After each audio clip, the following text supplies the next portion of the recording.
उज्जैन में सियासी माहौल पूरी तरह से बन चुका है। कुछ सीटों को अगर छोड़ दिया जाए तो बीजेपी कांग्रेस ने अपने अपने उम्मीदवार भी तय। सूची आई तो एक समीकरण भी सुर्खियों में आ गया और यह समीकरण बेहद ही दिलचस्प है। कह सकते हैं कि अगर कांग्रेस से टिकट चाहिए तो पहले पार्टी को नुकसान पहुंचाना पड़ेगा।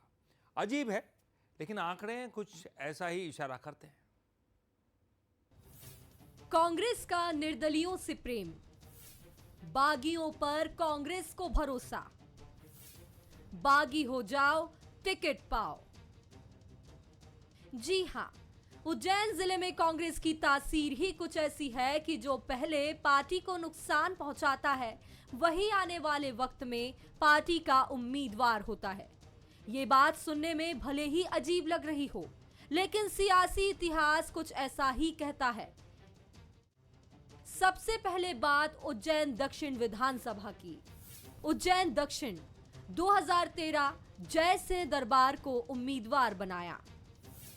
2008 में बागी होकर निर्दलीय लड़े थे दरबार। 2018 राजेंद्र वशिष्ठ को उम्मीदवार बनाया। 2008 में बागी होकर निर्दलीय लड़े थे वशिष्ठ।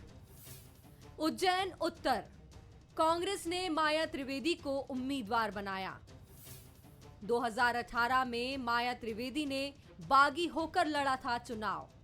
महिदपुर कांग्रेस ने दिनेश जैन बोस को उम्मीदवार बनाया। 2013 और 2018 में निर्दलीय लड़े थे चुनाव। नागदा विधानसभा कांग्रेस ने विधायक दिलीप गुर्जर को फिर बनाया उम्मीदवार। 2003 में निर्दलीय चुनाव लड़कर विधायक बने थे दिलीप गुर्जर।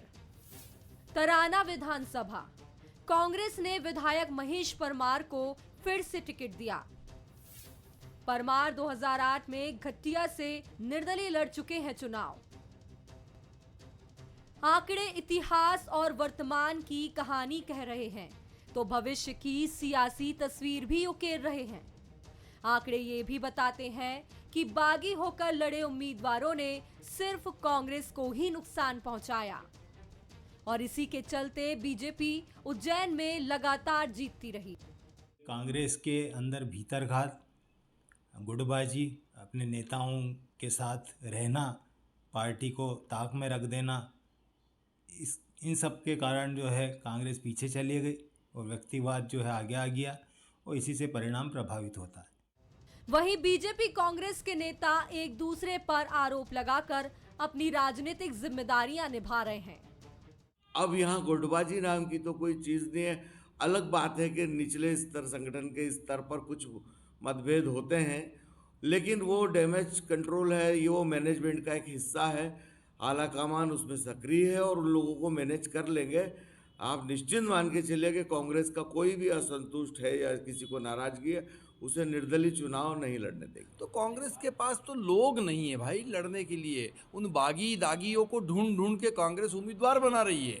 पूरे प्रदेश की स्थिति यह है और कांग्रेस के दिग्विजय सिंह और कमलनाथ जी की उस कलह से ये तय हो गया है कि कमलनाथ जी ने ये तय कर लिया है, मान चुके हैं, वो समझ चुके हैं, स्वीकार कर चुके हैं कि मध्य प्रदेश में कांग्रेस की सरकार नहीं बन रही।